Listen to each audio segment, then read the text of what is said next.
यदि आपसे पूछा जाए कि राम कौन थे तो आपका एक ही जवाब रहता है कि राम दशरथ के पुत्र थे और भगवान विष्णु के 7वें अवतार थे।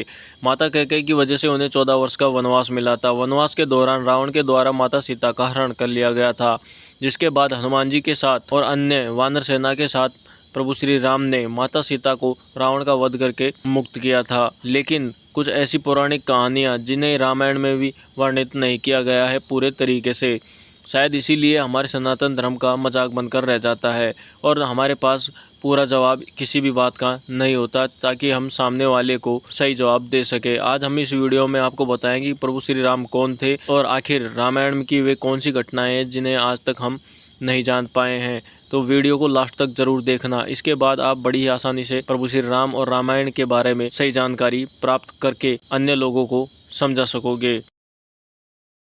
दोस्तों, यदि आप सोचते हैं कि भारत देश के अलावा अन्य देशों में रामायण नहीं चलती तो आपकी यह गलतफहमी है, क्योंकि वाल्मीकि रामायण के अलावा तमिल भाषा में कम्बन रामायण, असम में असमी रामायण, उड़ीसा में विलंका रामायण, कन्नड़ में पंप रामायण, कश्मीर में कश्मीरी रामायण आदि भारतीय भाषाओं में प्राचीन काल में ही रामायण को लिख दिया गया था। राम एक ऐसा शब्द है जिसके मात्र उच्चारण से ही शरीर और मन में अलग ही तरह की प्रक्रिया शुरू हो जाती है, जो हमें आध्यात्मिक शांति देती है। हिंदू धर्म के 4 स्तंभों में से एक स्तंभ है प्रभु श्री राम।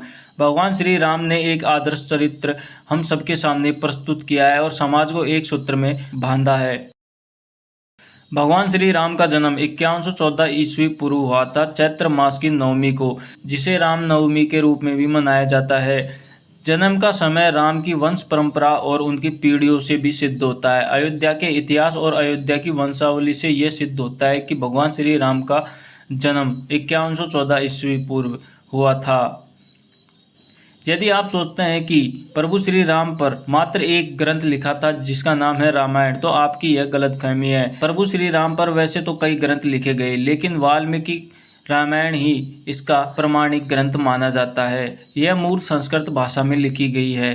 तमिल भाषा में कम्बन रामायण, असम में असमी रामायण, उड़ीसा में विलंका रामायण, कन्नड़ में पंप रामायण, कश्मीर में कश्मीरी रामायण। इनके अलावा भी प्राचीन भारत में रामायण लिखी गई। मुगल काल में गोस्वामी तुलसीदास जी ने अवधी भाषा में रामचरितमानस लिखी, जो कि हिंदी भाषा और उससे जुड़े राज्यों में प्रचलित है। विदेश में कंपूचिया की रामकृति और मलेशिया की हिकायत श्री राम, थाईलैंड की रामकियन और नेपाल में भानुकृत रामायण आदि प्रचलित है। इसके अलावा कई देशों में हमारे प्रभु श्री राम के ऊपर लिखी गई रामायण है, जो उनके जीवन चरित्र को दर्शाती है।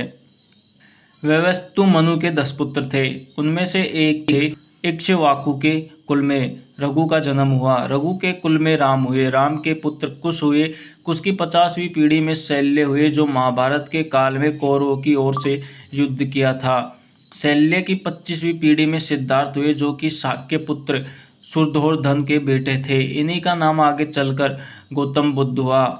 जयपुर राजघराने की महारानी पद्मिनी और उनके परिवार के लोग बताते हैं कि वे राम के पुत्र कुश के वंशज है। महारानी पद्मिनी ने एक अंग्रेजी चैनल में यह भी कहा था कि उनके पति भवानी सिंह कुश के 390 नंबर के वंशज है। भगवान राम को 14 वर्ष का वनवास हुआ, जिनमें से 12 वर्ष उन्होंने जंगल में बिताए। 12 वर्ष की समाप्ति के दौरान भगवान श्री राम की पत्नी माता सीता का रावण ने हरण कर लिया, तो 2 वर्ष उन्होंने सीता को ढूंढने के लिए वानर सेना का गठन करने और रावण से युद्ध करने में गुजारे। 14 वर्ष के दौरान उन्होंने बहुत ही महत्वपूर्ण कार्य किए, जिन्हें आज भी हमारे देश और देश के बाहर राम संस्कृति और धर्म के रूप में देखा जाता है। प्रभु श्री राम ने वन में बहुत ही सादगी भरा, तपस्वी भरा जीवन जिया। वे जहाँ भी जाते वहाँ कुटिया बनाकर रहते, कंदमूल खाते और प्रतिदिन भगवान की साधना करते। उनके तन पर खुद के द्वारा बनाए गए वस्त्र होते थे, धनुष और बाण। वे जंगलों में राक्षसों और हिंसक पशुओं से भी लोगों की रक्षा करते थे। इस दौरान उन्होंने देश के सभी संतों और आश्रमों को राक्षसों से और अत्याचारी लोगों के आतंक से बचाया था। अत्रि को राक्षसों से मुक्ति दिलाने के बाद प्रभु श्री राम दंडकारण्य क्षेत्र में चले गए, जहां आदिवासियों की संख्या बहुत अधिक थी। यहाँ के आदिवासियों को उन्होंने बाणासुर के अत्याचारों से मुक्त कराया। प्रभु श्री राम 10 वर्षों तक आदिवासियों के बीच में रहे और उन्होंने वनवासी और आदिवासियों के अलावा वानर, मतंग और रीछ समाज के लोगों को भी धर्म, कर्म और वेदों की शिक्षा दी। 14 वर्ष के वनवास के समय में अंतिम 2 वर्ष प्रभु श्री राम दंडकारण्य के वन में से निकलकर माता सीता की खोज में देश के कई जंगलों में घूमे और वहां उनका सामना देश की कई अन्य जातियों से और वनवासियों से हुआ। उन्होंने कई जातियों को इकट्ठा करके एक सेना का गठन किया और वे लंका की ओर चल दिए। प्रभु श्री राम की सेना ने रामेश्वर की ओर कूच की। महाकाव्य रामायण के अनुसार भगवान श्री राम ने लंका पर चढ़ाई करने के पहले यहाँ भगवान शिव की पूजा की थी। रामेश्वर का शिवलिंग श्री राम द्वारा स्थापित है। इसके बाद प्रभु श्री राम ने नल और नील के माध्यम से विश्व का पहला सेतु बनाया, जिसे राम सेतु के नाम से भी जाना जाता है।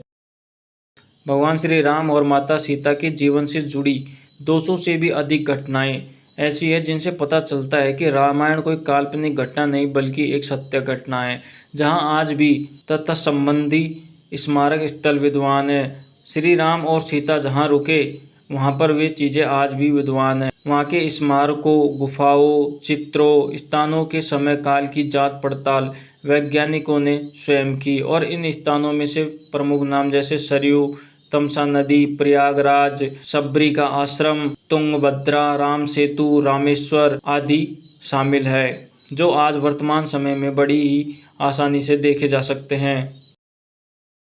इसके साथ साथ श्री वाल्मीकि ने रामायण की संरचना श्री राम के राज्य अभिषेक के लगभग 5075 ईसा पूर्व के आसपास की थी। श्रुति स्मृति की प्रथा के माध्यम से पीढ़ी दर पीढ़ी प्रचलित रहने के बाद 1000 ईसा पूर्व के आसपास इसको लिखित रूप दिया गया। रामायण की कहानी के संदर्भ में हमें कई सबूत मिलते हैं, जिनमें कौटिल्य का अर्थशास्त्र, बौद्ध साहित्य में दशरथ जातक, कौशाम्बी में खुदाई में मिले टेराकोटा, नागा अर्जुन कोंडा की खुदाई में मिले स्टोन पैनल और नचार खेड़ा में मिले टेराकोटा पैनल, ये सब बताते हैं कि रामायण की घटना सच में घटित हुई थी और उस समय प्रभु श्री राम और माता सीता विद्वान थे। भगवान राम के समय नदियों में नाव और पोते चलती थी। इसी काल में कुछ लोगों के पास विमान भी होते थे, जिनमें 4 से 6 लोग बैठकर यात्रा करते थे। उदाहरण के लिए रावण का विमान। रामायण के अनुसार रावण के पास वायुयानों के साथ कई समुद्र के जलपोत भी थे। रामायण काल में शतरंज का खेल खेला गया था। इस खेल का आविष्कार लंका के राजा रावण की पत्नी मंदोदरी ने किया था, जिसे चतुरंग के नाम से भी जाना जाता है।